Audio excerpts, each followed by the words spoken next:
Alright, so I have a really bad memory, so if I repeat myself here, I apologize. So to get a little closer look at the little tiny love bite. Just want to give a little look at the tiny love bite my dog gave this. Trust me, that is a love bite from him. He's about 120 pounds. But I was chasing him. I didn't even give him shit. You know, as I said before, it's going to get beat on.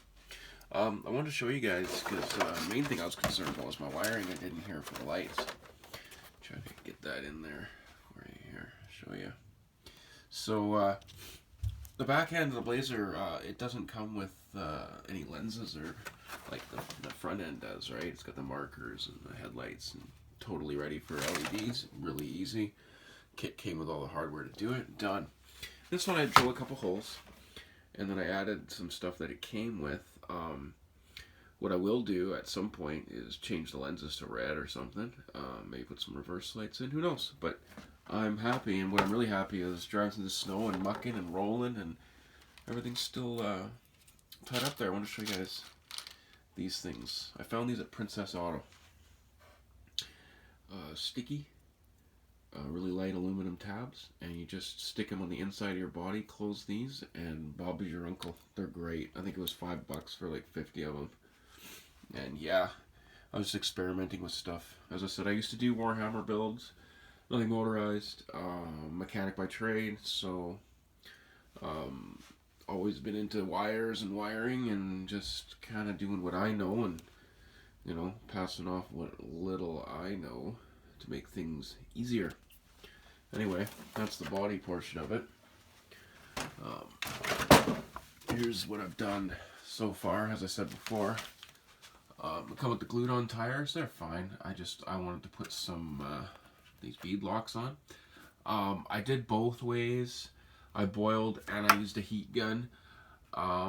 Boiling was quicker. However, boiling the tire on these cheap tires made a little cut in it.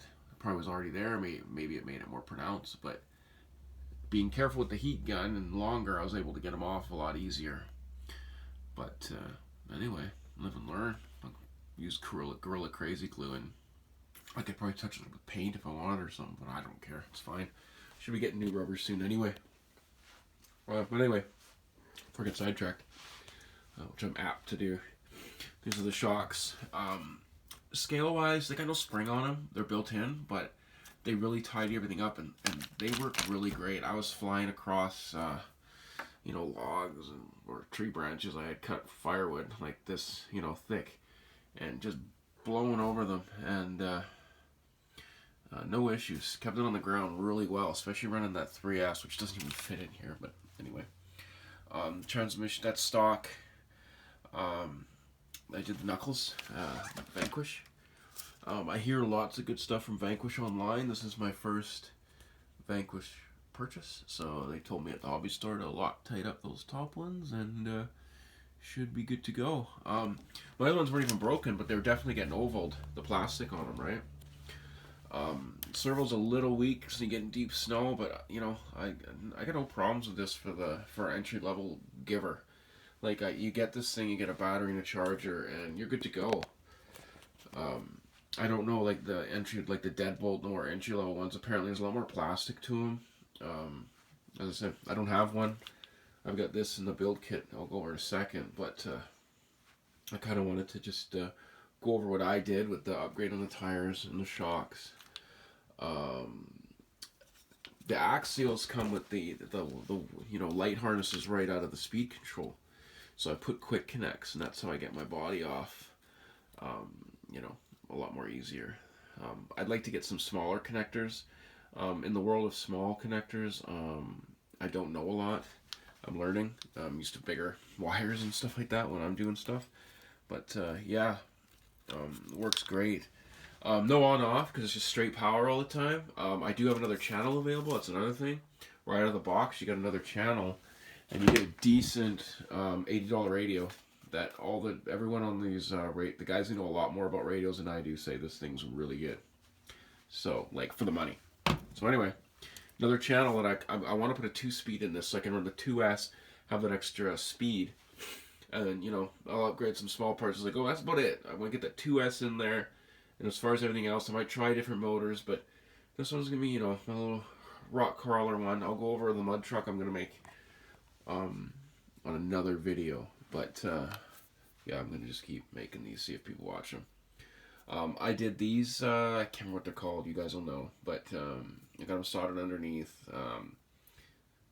I like them. They are actually perfect amount of not too tight, not too loose. No comment. Try to keep her PG-13. But yeah, as you can see on his app strap, just to keep that 3S. I don't recommend doing that. It was flopping around, especially getting snow in there. It was really sliding in there. And as I said, when I'm messing around in the backyard there, I like to put the 3S and just give her. But this one's going to run 2S with the 2-speed. 2S without 2-speed's fine for crawling. I just want that extra gear, right? But yeah, I will upgrade drive shafts when they break, diffs when they break. You know, I might go to a Vanquish set with this. I'm definitely on my other one, but I don't know for sure. I really like these axles. I know there's a name for them. But you know, I've done comparisons on Traxxas and those red dogs, or you know, and just some other ones, and the axles are a little bigger. You know, Traxxas has that cool drop, that extra gear in here, which gives you that clearance. It drops your spindles, and that's cool. Seems like a lot more moving parts to go wrong, but these are great out of the box. You know, as I said, I don't have a lot of comparisons because I don't have lots of trucks or years of experience doing this. I kind of watched videos and said, okay, well, I love building stuff. I want stuff with lots of parts, and so I went with the Axial.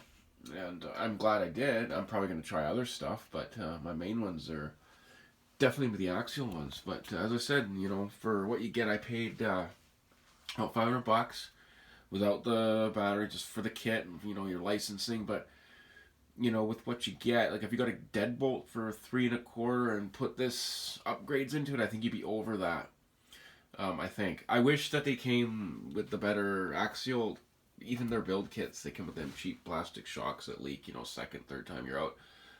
Whatever. That's another thing. That's things people just replace anyway, you know.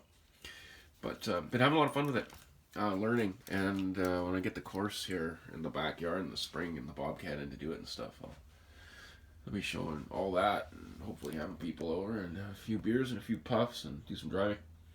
Anyway, over and out, I guess. Bye.